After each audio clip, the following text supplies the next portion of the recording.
lá. Esse veículo, ele dava partida e não pegava. Quando estava quente, frio, ele pegava bem, certo? Então, como eu ia dizendo, se ele pegava bem quando estava frio e não pegava bem quando quente, então é possível que esse carro tivesse com deficiência de combustível.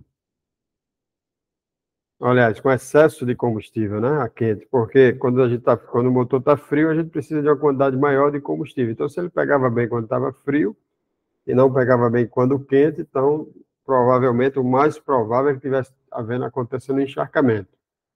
E ele estava dando partida lá e o carro não entrava em funcionamento. A rotação no momento da partida estava 275 RPM. Então, isso quer dizer que a rotação e constante, né? Eu sempre falo para o pessoal, ó, tem que observar se a rotação chega na faixa dos 300 RPM e se ela fica constante no momento da partida. Porque se ela fica oscilando, isso aí quer dizer que você tem um problema ligado ao sensor de rotação. Mas se ela fica estável no momento da partida, então isso quer dizer que o sinal de rotação está chegando da forma correta, né? E sempre nessa faixa aí em torno de 300 RPM, que era exatamente o que acontecia lá. O carro era um Corsinha, um Corsa 1996. Eu fiquei até na dúvida, perguntei ele se o carro era monoponto ou multiponto, que ali foi exatamente na virada ali, onde os carros deixaram de ser monoponto e passaram a ser multiponto. Porque dependendo da situação, o diagnóstico poderia mudar um pouco, né?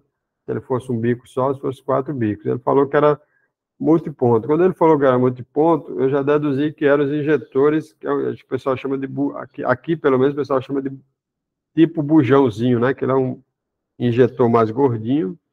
Depois a GM passou a utilizar um injetor fininho, mais fino, né? Mas esse injetor bujãozinho ou bujão, certo? Ele tem um histórico, né? E logo quando ele começou a dar esse tipo de problema, deu um trabalho danado a primeira vez, pelo menos para mim, porque a gente coloca os injetores, eu já estou até dizendo qual era o defeito aqui, né? A gente coloca os injetores na máquina e ele não apresenta problema de estanqueidade, certo? Então ele só apresenta, a gente só vai conseguir ver problema de estanqueidade se a gente colocar o carro, os injetores no veículo, aquecer o motor, tá certo? E depois do motor aquecido, você vai lá, levanta os injetores com a pressão, com gasolina no tubo e com a pressão de combustível estando ok, e aí você vai ver gotejar, né?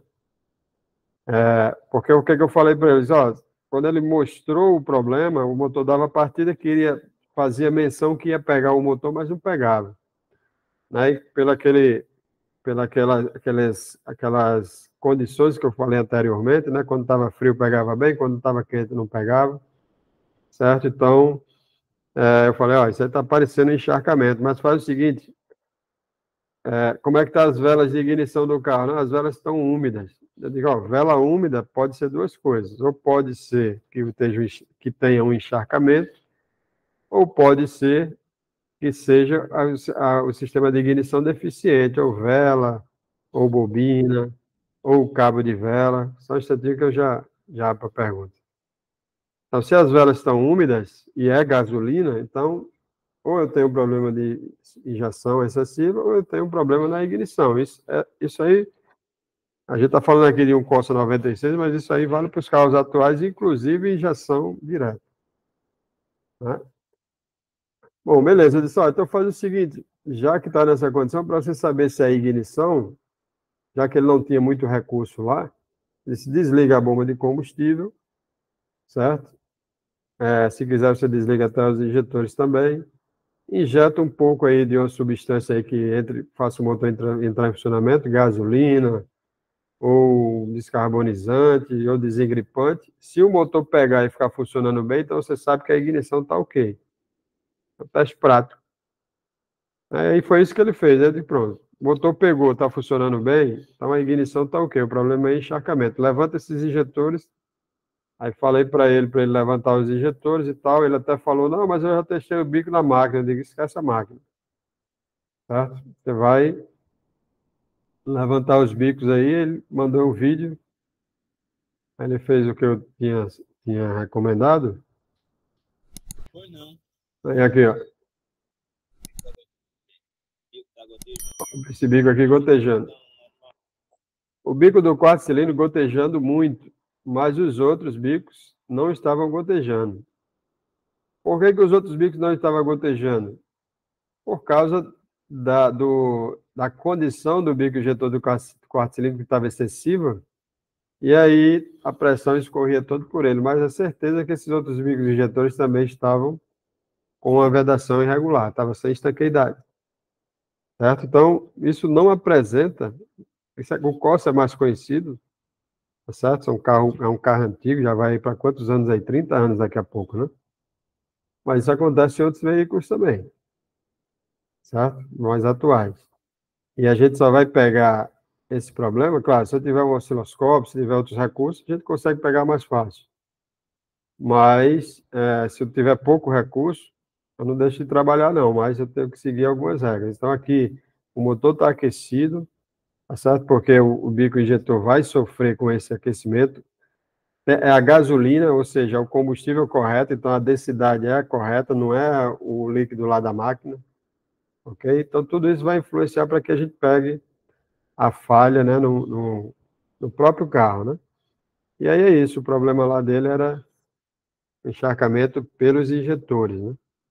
É claro que isso aqui, ele não seguiu lá uma informação que a gente tem no curso, né? Que é colocar o manômetro e acompanhar a estanqueidade do sistema. Se eu tenho um veículo, um motor que está demorando a pegar, uma das coisas é coloca o manômetro na linha, desliga o motor e se a pressão estiver caindo, eu tenho que definir essa pressão está caindo para a parte dianteira da linha de combustível. Dianteira é o quê?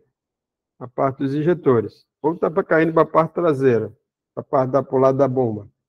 Não, se é para o lado dos injetores que a pressão está caindo, vai haver encharcamento, vai haver dificuldade de partida e, eventualmente, como foi o caso aqui, o carro nem pegava, né? Ou seja, a perda de estanqueidade era grande, o encharcamento era grande. Então, é outro detalhe que tem que ser posto em prática, né? Então, as informações que tem lá no curso, nas aulas do curso, tem que ser revista, tem que ser anotada. Eu sempre falo ao pessoal, a gente não é para assistir aula, a gente é para estudar a aula. E qual a diferença? Estudar aula, assistir aula é uma coisa passiva, é um processo passivo. Você senta aí na frente do computador, da televisão e fica lá de braço cruzado assistindo a aula. Estudar a aula é ativo, você está assistindo, prestando atenção, anotando as dúvidas, tá certo? Para depois você pesquisar, ou seja, perguntando a mim, ou fazendo uma pesquisa em outra fonte, ok? Porque não só tem a gente não tem todas as informações, entendeu? Então, é isso. Mas a gente aproveitou esse caso aqui para ver para mais um problema, né? Um dia desse, uns meses atrás, aconteceu com um aluno que também estava vários dias com o carro sem entrar em funcionamento, que era um Sentra, e o problema estava ligado ao conflito entre formação de rotação e fase. Só que tinha chaveamento nos bicos e tinha pulso na ignição. E por que estava havendo esse problema? Porque, como estava havendo um conflito, o sistema pulsava os injetores, mas estava distribuindo de forma errada, né? E naquela live que eu fiz, que está lá no... Eu até coloquei... não, eu passei para ele. É uma live que eu fiz recentemente, né? A gente abordou várias possibilidades de quando o carro não está entrando em funcionamento, e uma das coisas que eu falei foi isso. Eu posso ter o sensor de fase e rotação funcionando, mas se tiver, por exemplo, tiver uma falha em um dos dois, ou tiver uma perda de sincronismo do motor, a distribuição pode estar acontecendo, mas totalmente errada. Então, quando está admitindo o cilindro 1, o módulo está injetando no 3. Aí esse carro não vai pegar nunca, né?